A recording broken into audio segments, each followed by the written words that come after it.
Hey fam, it's Gracie. I am going to be talking about a nonprofit called Cross Purpose in Denver, Colorado. And so let me just explain a little bit more about what that is.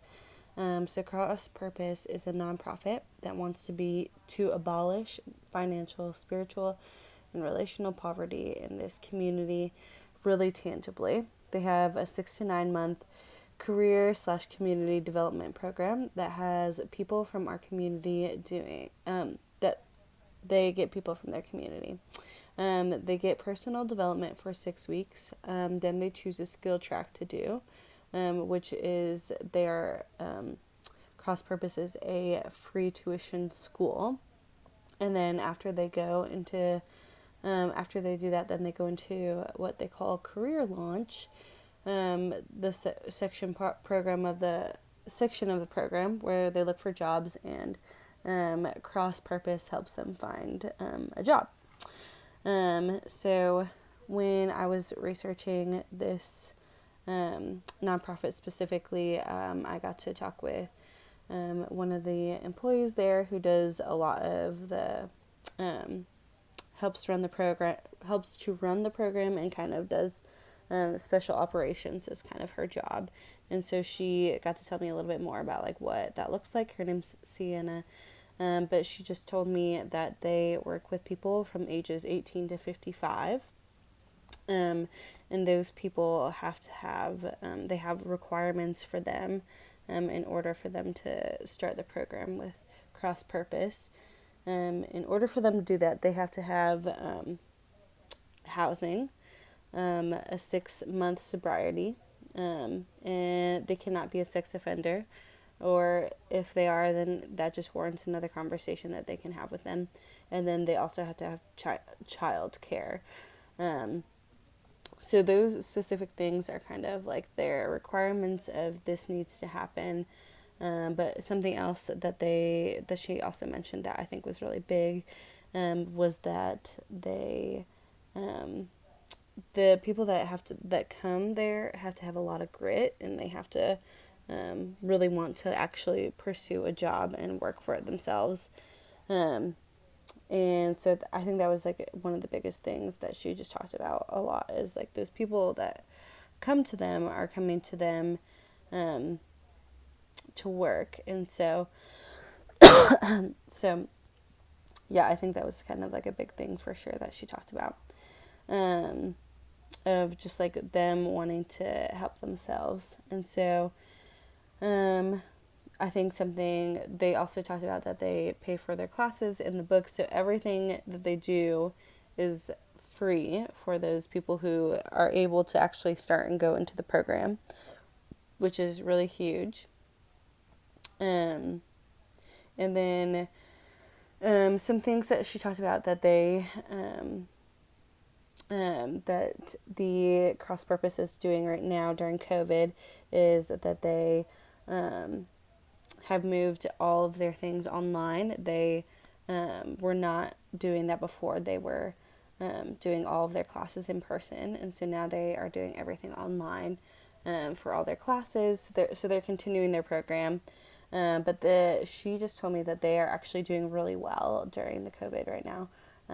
Just because she said the biggest thing is the leadership that they have has like kind of trickled down and done a really amazing job leading them. And then she just said that they have really amazing donors that have just continued to give because they just believe in the mission of what they do. So that's been really cool.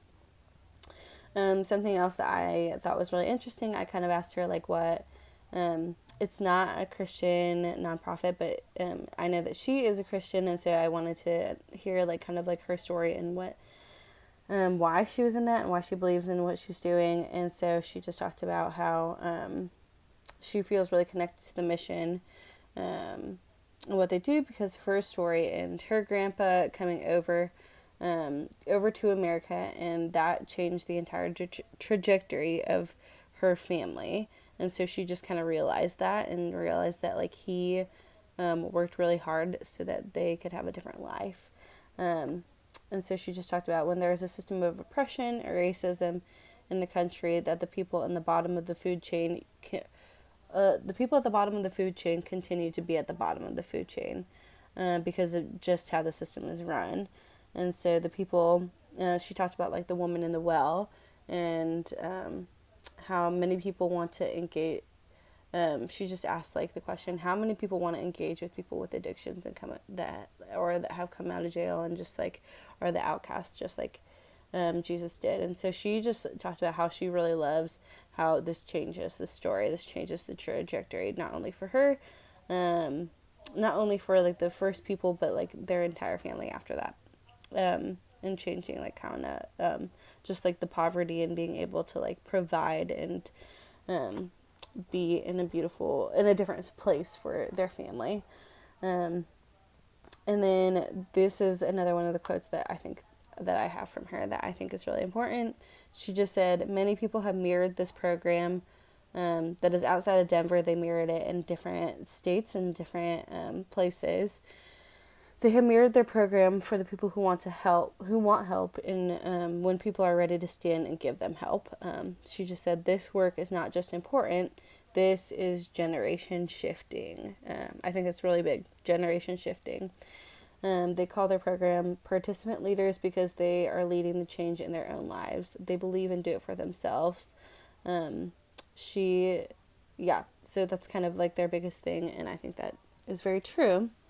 I personally love what she kind of just had to say because I think it relates to a lot of what we have been learning about with poverty and just racism and different things of the marginalized people. And so I think, just like hearing what they are doing, I think has been really huge, at least for me, to kind of get to engage and see what that looks like for cross purpose and how they are making a difference. I don't think it's just like kind of a band-aid fix. I think it's more than the band-aid fix. I think it's actually changing generations, kind of like what she said. So I think those are kind of like the main things about cross purpose, but I really love and believe in what they are doing. I think it's really cool. So there you go.